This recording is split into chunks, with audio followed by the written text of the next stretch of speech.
Assalamualaikum warahmatullahi wabarakatuh. Perkenalkan, saya Isna Daniati Nursasih, SPD MPD, merupakan salah satu dosen tetap pada S1 Program Studi Pendidikan Jasmani, Fakultas Keguruan dan Ilmu Pendidikan Universitas Galuh. Perkenalkan saya pada kesempatan kali ini untuk menyampaikan pernyataan diri dosen dalam unjuk kerja Tridharma Perguruan Tinggi atau disingkat PDD UKTPT, khususnya pada aspek pengajaran pada salah satu mata kuliah yang saya ampu, yaitu mata kuliah Perkembangan dan Belajar Psikomotor dengan menggunakan metode DIA. Metode DIA ini atau Delivery, Interaction, and Assessment, pada bagian delivery, saya memberikan materi kepada mahasiswa untuk membantu mahasiswa dalam proses pembelajaran. Selanjutnya, pada bagian interaction, saya dengan mahasiswa berinteraksi dalam proses pembelajaran. Dan yang terakhir adalah assessment, yaitu pemberian tugas yang sudah terencana dan terstruktur, baik berupa tugas individu ataupun tugas kelompok. Mata kuliah ini merupakan mata kuliah teori wajib dan inti prodi dengan bobot 2 SKS yang dapat diambil pada semester 3, dan perkuliahan ini dilaksanakan sebanyak 16 kali pertemuan, termasuk dengan 1 kali ujian tengah semester dan 1 kali ujian akhir semester. Diharapkan setelah selesai mengikuti mata kuliah ini, mahasiswa mampu memahami mengenai pertumbuhan dan perkembangan manusia, perkembangan motorik, pembelajaran psikomotor, serta implikasi latihan dalam pembelajaran pendidikan jasmani.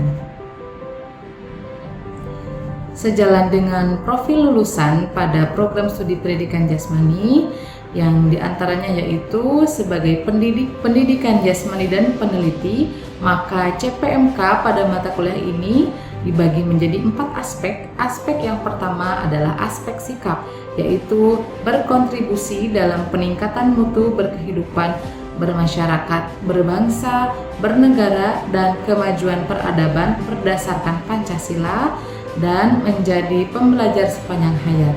Selanjutnya, pada aspek pengetahuan, yaitu memahami dan menguasai konsep, teori, filosofi, cabang-cabang olahraga dalam perspektif keolahragaan secara ilmiah, serta mampu memahami karakteristik peserta didik dalam pendidikan jasmani.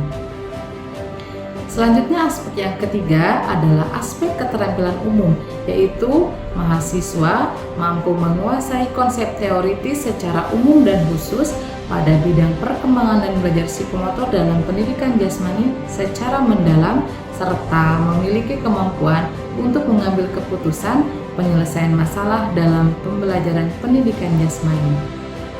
Selain itu juga pada aspek keterampilan umum diharapkan mampu menunjukkan kinerja mandiri, bermutu, dan terukur. Selanjutnya pada aspek yang keempat adalah aspek keterampilan khusus, yaitu mampu mengaplikasikan bidang keahliannya dan memanfaatkan ipteks dan komunikasi untuk kajian-kajian ilmiah, penelitian, memuat jurnal dalam lingkup pendidikan jasmani serta ilmu keolahragaan. Dan yang selanjutnya yaitu mampu membuat sebuah program latihan di bidang pendidikan jasmani dan olahraga prestasi untuk meningkatkan kemampuan aspek latihan pada atlet dalam cabang olahraga.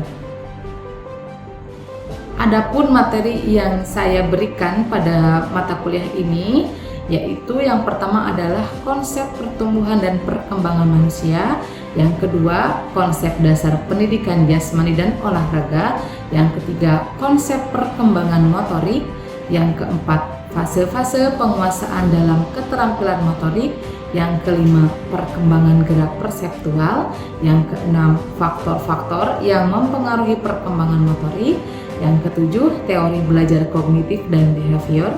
Selanjutnya yang kedelapan adalah teknik dan implikasinya dalam latihan atau belajar. Yang kesembilan, periode perkembangan di setiap usia serta implikasinya dalam latihan atau belajar. Ke-10, gangguan dan transfer dalam latihan atau belajar.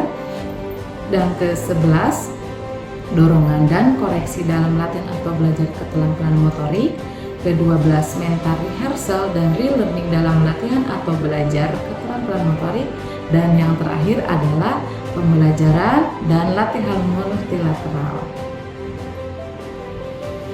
Selanjutnya untuk sistem pembelajaran, saya menggunakan alat bantu buku ajar yang sudah kami susun, lalu artikel yang relevan dengan mata kuliah, serta slide pada PowerPoint yang sudah disesuaikan dengan RPS. Metode yang digunakan adalah metode ceramah, diskusi kelompok, serta studi kasus. Adapun sistem penilaian pada mata kuliah terdiri dari 4 aspek. Yang pertama adalah aspek kehadiran. Untuk kehadiran ini, mahasiswa minimal hadir 80% dari keseluruhan. Selanjutnya yang kedua adalah tugas. Untuk tugas ini saya melihat dari bagaimana ketepatan waktu pengumpulan, penggunaan tata bahasa, serta kesesuaian dengan tugas yang sudah diberikan. Yang ketiga adalah UTS, yang keempat adalah nilai dari UAS. Dengan format penilaian perhitungan sebagai berikut, 2 kali tugas ditambah 1 kali UTS ditambah 2 kali UAS dengan jumlah keseluruhan dibagi 5, atau jika dipresentasikan menjadi 40% tugas, 20% UTS, dan 40% UAS. Berikut ini adalah cuplikan video proses pembelajaran yang dilakukan secara tatap muka di kelas dengan mahasiswa. Selamat menyaksikan. Bismillahirrahmanirrahim. Assalamualaikum warahmatullahi wabarakatuh. Waalaikumsalam warahmatullahi wabarakatuh. Selamat siang semuanya. Siang. Apa kabar siang ini? Alhamdulillah. Baik ya. Oke, hari ini kita melanjutkan materi di mata kuliah perkembangan dan belajar psikomotorik bersama saya Isda Daniati Musasi pada materi hakikat perkembangan motorik serta fase-fase penguasaan keterampilan motorik. Baik, sebelum memulai perkuliahan, alangkah baiknya kita berdoa terlebih dahulu agar diberikan kelancaran pada hari ini. Berdoa dipersilahkan.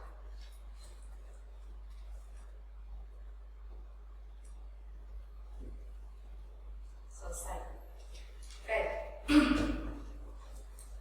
Minggu lalu kita sudah membahas mengenai konsep dasar pendidikan jasmani dan olahraga serta fase-fase dalam perkembangan motorik ya. Saya juga ingatkan kepada teman-teman untuk yang belum mengisi presensi ataupun absensi, silakan untuk mengisi absensinya sekarang. Oke. Hakikat perkembangan motorik. Ada yang masih ingat mengenai motorik itu apa? Ada siapa? Sama siapa? Hafid? Ya, apa motorik adalah? Motorik itu gerakan dari sifatnya seluruh tubuh. Gerakan dari Seluruh gerakan tubuh. seluruh gerakan dari seluruh gerakan tubuh. Oke. Motorik ini kita bahas sedikit mengenai konsep. Kita masuk ke konsep perkembangan motorik. Motorik merupakan semua gerakan tubuh. Jadi benar menurut tadi dari Hafiz bahwa motorik ini adalah semua gerakan tubuh gitu ya. Meliputi gerak apa saja? Yang pertama adalah gerak internal. Kalau internal ini berarti berarti tidak terlihat ya, tidak terlihat dan atau tidak teramati. Saya tulis di sini yang disebut dengan motor. Dimulainya kapan? Dimulai dengan penangkapan stimulus oleh indera, penyampaian stimulus oleh susunan syarat sensorik ke otak, disampaikan ke memori, pemrosesan dan pembuatan keputusan oleh otak, penyampaian keputusan oleh susunan syarat motorik ke otot, dan barulah terjadi sebuah gerak yang teramati atau gerak eksternal ini yang disebut dengan movement. Jadi ada dua hal yang perlu teman-teman perhatikan dari sebuah konsep perkembangan motorik. Ada gerak yang internal tidak teramati yang disebut dengan motor, dan gerak eksternal yang teramati ini disebut dengan movement. Oke. Nanti saya punya bagian yang akan lebih menjelaskan lagi bagaimana proses dari sebuah perkembangan atau sebuah motor ini terjadi. Baik, di sini dituliskan bahwa terdapat istilah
Indra apa yang menangkap auditif?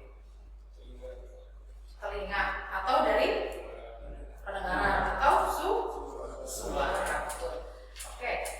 Suara, misalkan tadi saya bertanya, berarti ada yang menjawab. Saya memberikan respon, memberikan stimulusnya berupa suara. Selanjutnya, yang kedua adalah visual. Indra apa yang menangkap stimulus untuk bagian visual ini? Mata. Melihat bola, melihat gambar, melihat slide ini, gitu ya. Jadi untuk stimulus yang kedua yang ditangkap ini adalah dari visual. Selanjutnya yang ketiga dari taktil.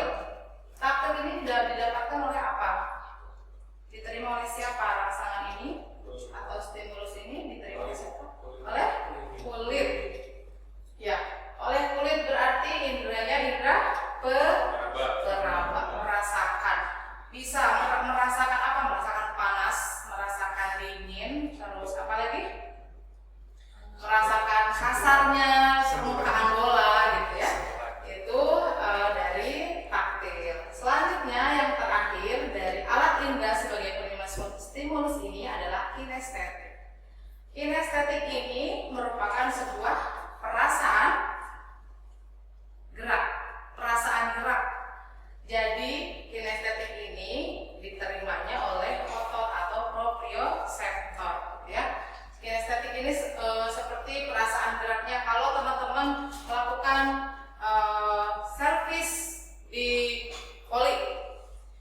Apa yang menjadi patokan? Di situ kan ada seperti ada net gitu ya. Bagaimana feeling agar atau perasaan geraknya agar melewati bola ini bisa melewati net tersebut? Berarti ada perasaan gerak di situ, bukan hanya sekedar memukul atau mengeluarkan tenaga gitu, tetapi menggunakan kinestetik atau ada perasaan gerak di sini. Oke. Dari semua alat indera yang menerima stimulus ini, selanjutnya dilanjutkan lagi ke otak memakai atau menggunakan susunan syaraf sensorik. Di otak ini nanti ada beberapa jenis memori. Saya tuliskan di sini ya. Ada STS, ada STM, ada LTM. Ada 3 memori yang setidaknya ada dalam otak kita. Pertama, STS, short term sensories, ini yang sangat singkat sekali. Ketika teman-teman ingat sesuatu hal, tetapi 2 detik kemudian lupa, berarti memorinya baru sampai di STS atau short term sensories.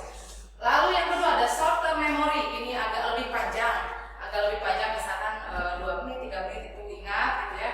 Lalu yang ketiga long term memory. Kalau long term memory ini misalkan ada memori yang terkenang dari masa kecil teman-teman sampai hari ini, itu masuk di long term memory gitu ya. Oke, selanjutnya dari otak ini diturunkan lagi oleh susunan syaraf motorik. Kemana nih dari otak? Setelah dari otak kira-kira kemana?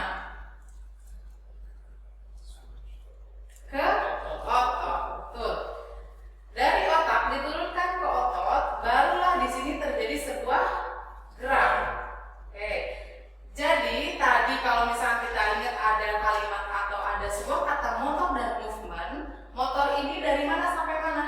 Dari mulai penangkapan stimulus sampai dengan sini, otot ya. Nah,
suatu teknik kepada para atlet atau siswa.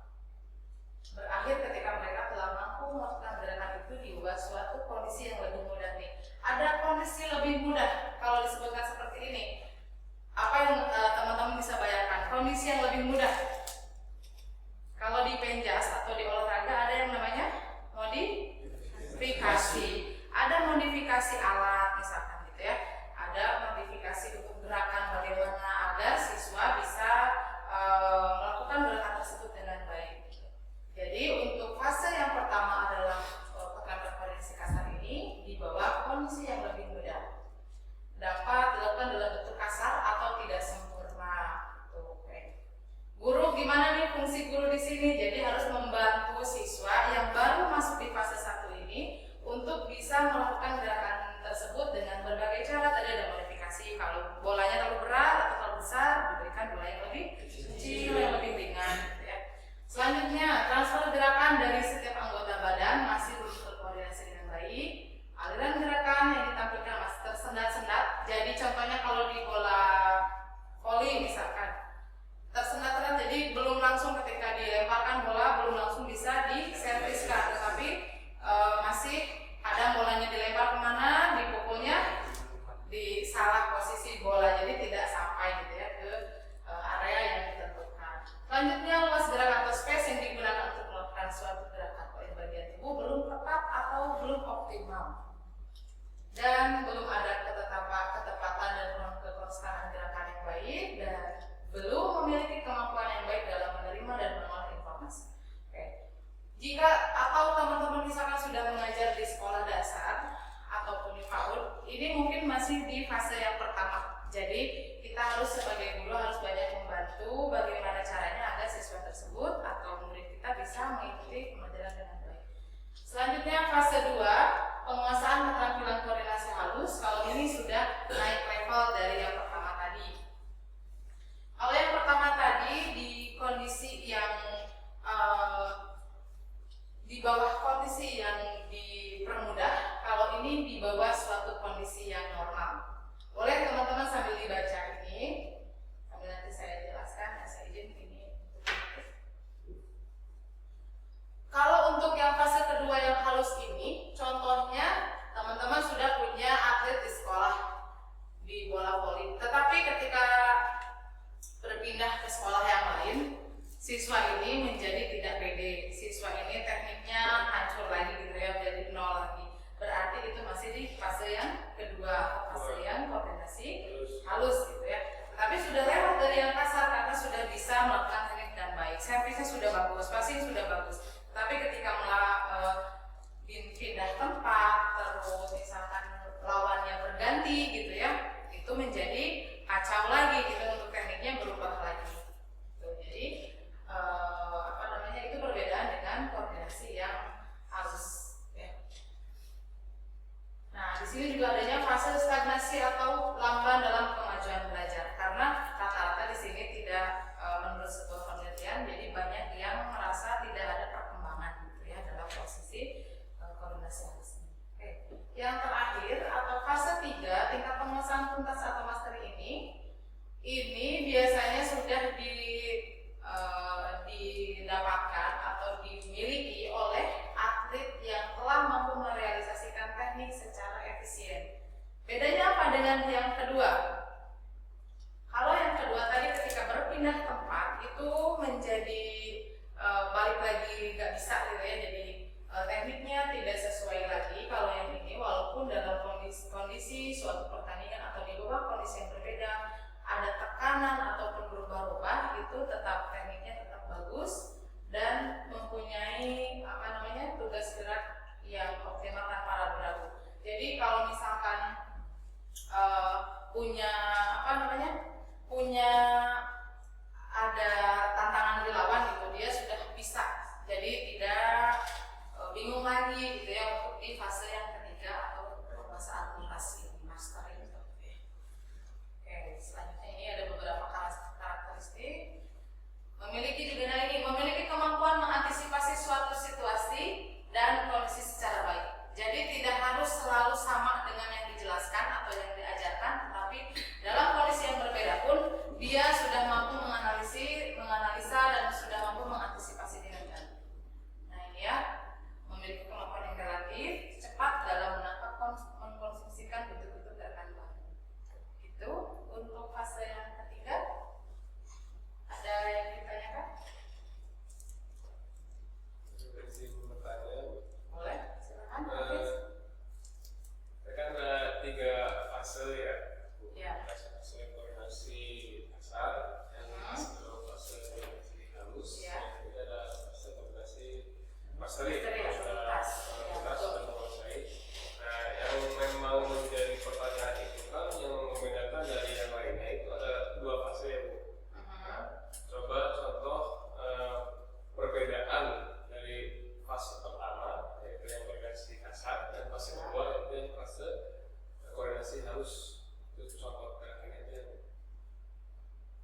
stimulnya sudah ada. Ketika servis itu sudah tepat gitu. Contohnya mungkin dari servis, bisa juga dari passing gitu ya. Ada lagi yang teman-teman yang mungkin akan menambahkan silahkan. Kalau tidak ada yang menambahkan, ada yang bertanya lagi? Silahkan. Ya? Ya, Jamil banget. Bagaimana jika terdapat berbagai stimulus yang diterima?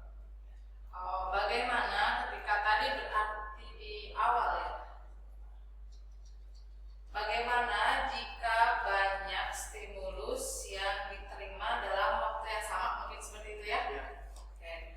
Bagaimana nih? Ada auditif, ada visual, ada taktil, ada kinestetik. Auditif ada yang manggilnya banyak orang, ada yang manggil Selamat manggil, Wahyu manggil, Hafiz manggil. Terus visual, Dahlia bawa bawa gambar yang bagus gitu ya misalkan. Nah, atau ada taktil, ada yang megang saya.